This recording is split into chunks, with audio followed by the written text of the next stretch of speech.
Hi guys, this is Gerald from ghesai TV. So for the first ever na episode natin is mag-unbox tayo ngayon ng camera. So ito yung ating unang camera. Ang pangalan nito is Canon EOS M50 M50. So ito yung itsura ng box niya guys. Ayan. Makita nyo. Ito siya.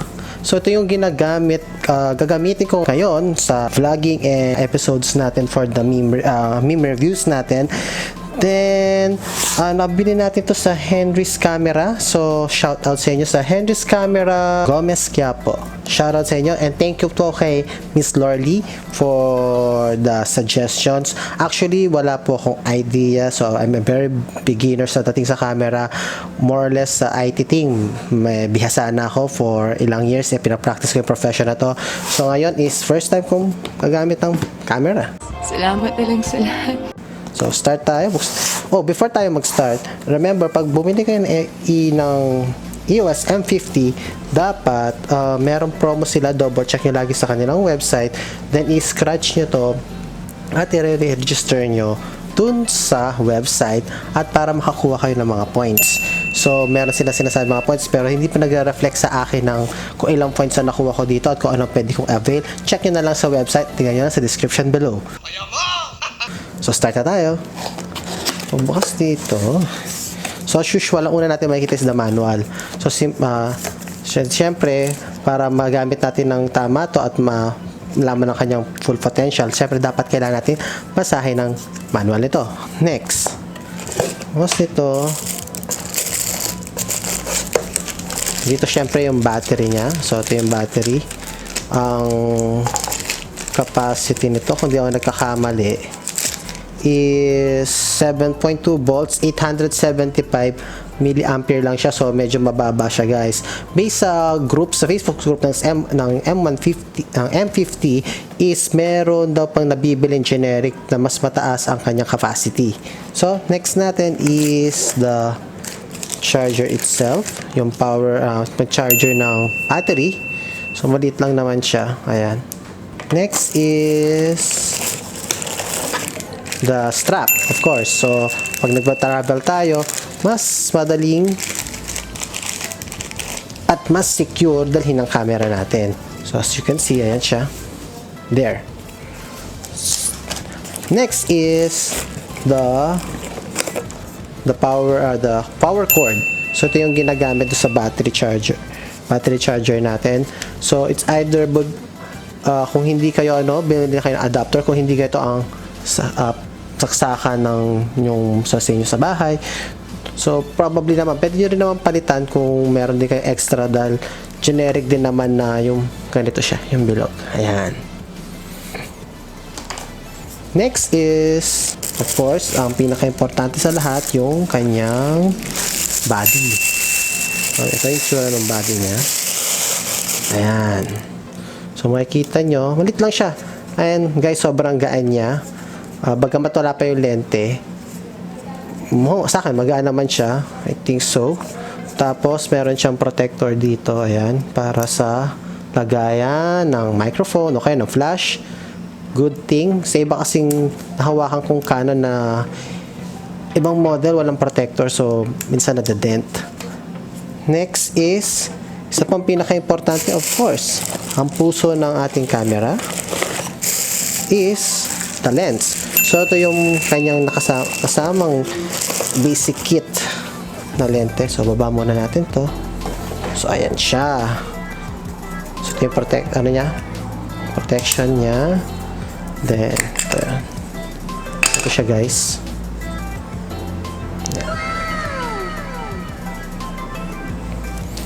Sa specifications, marami ng YouTube video na nakalabas doon.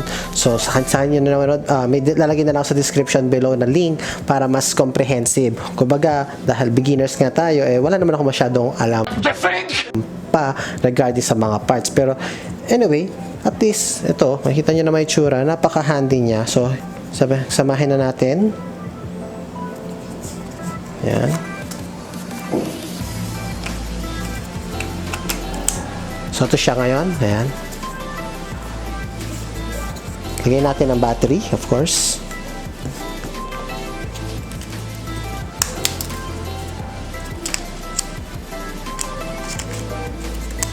Yan. So, yung display niya, so makikita nyo dito, ayan, mas nabebend siya, ayan, para sa vlogging, ayan, makikita nyo. So, dapat may gorilla pad kayo, ang ganito, ayan, gorilla pad. So, magaan siya, sobrang gaan, kahit may lente siya. Then, on natin. Ayan, so nakikita nyo, doon pala sa kanyang lente, may protection siya dito.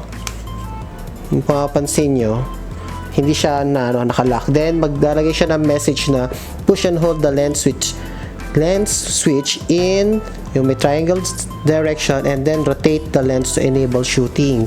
So, ayan, i-click natin. Yun. So, gumalaw na siya. So, nakikita nyo, ayan. Si ring light, ayan. So, ayan siya. Yan. Ito siya. Yan. Tsura niya. So, papakita na lang ako ng video regarding kung ano yung tsura ng quality ng shots niya. So, inoto ko lang naman ang settings nun para automatic lang naman. Medyo noob pa tayo pagdating sa mga gatong bagay. And hopefully at the end of the day, matutunan natin lahat, pati manual, para masaya. And of course, para gumanda rin ang quality ng ating video. So, aside from that, off lang natin to. Dahil napakabait ng ating pinagbilhan na sa Henry's camera, meron siyang promo. So, kasama dito is yung gorilla pad niya, flexible tripod. This is Innovation. Ayan, yan yung pangalan niya. Then, buksan natin para makita natin. So, meron siya yung pang GoPro, not mistaken. So, ito siya. Magaan din naman. So, pwede ka-partner nito. Actually, ang tawag nga dito is vlog kit daw. And I think it's very good naman. Then, meron din siyang libreng boya, which is meron na tayong ganito ngayon. So, kung sinong gustong bumili or hopefully pag na-record ko na to, nalabas ko na to, nabenta ko na siya, or baka hindi pa, binabenta ko na to. And maganda siyang quality. Yan. Then, kasama rin dito yung lens cap keeper freebies. Meron din siya kasamang 32 gig na SanDisk Ultra SDHC UHS-I card. So, ang speed nito is 80 MB per second, 533x or times, sorry noob. Then, nandito na rin yung kanyang freebies din, ang round camera digit something. I think this is the protractor nung lente. And I think nakabit na nila nung binili. Nandito na siya, nakasama na sa loob. And ang pinaka-importante na nawala ko, hindi ko na ilagay dito, is yung pump. So, dito siya ngayon. Ayan. So guys, kinabit ko na itong part ng tripod, monopod pala, gorilla pad. So, ito siya. Ayan. Kasama na yung boya, ang original boya ko, or ang pangalan to si Jimpy. Ayan. So, hindi na. Ayan. Magaan naman siya. Though, the problem lang na nahalata ako, dahil yung lens niya hindi wide. So, obligado ka talagang mag-extend ng arms mo. Or, kung may pera ka pa, katulad kung wala na, dapat bumili ka na ng lens na pang ultra wide tinatawag, which I think is nasa 23,000 nung huli ko chinek sa Lazada at sa mga Canon stores. So that's it guys. Papakita ko na lang sa after ng video is yung mga sample ng shoot niya, ng kanyang recording and ng kanyang picture. Hopefully na-enjoy nyo to episode na to. Don't forget to like, comment, and subscribe. I-share nyo na rin yan para masaya. And don't forget to click the notification bell. So see you next time. Bye-bye!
So, yun po, no? Thank you for watching my super cringy unboxing video na ngayon ko lang na-edit at kakatapos ko lang. Bago ko tapusin ang video na to, syempre, hindi natin kakalimutan ang shoutout corner. Thank you again, as usual, kay Mama Yang Vlog Santos. Shoutout sa iyo dyan, ma'am. Then kay Carl X Duya, as usual, ang ating ever-loving supporter.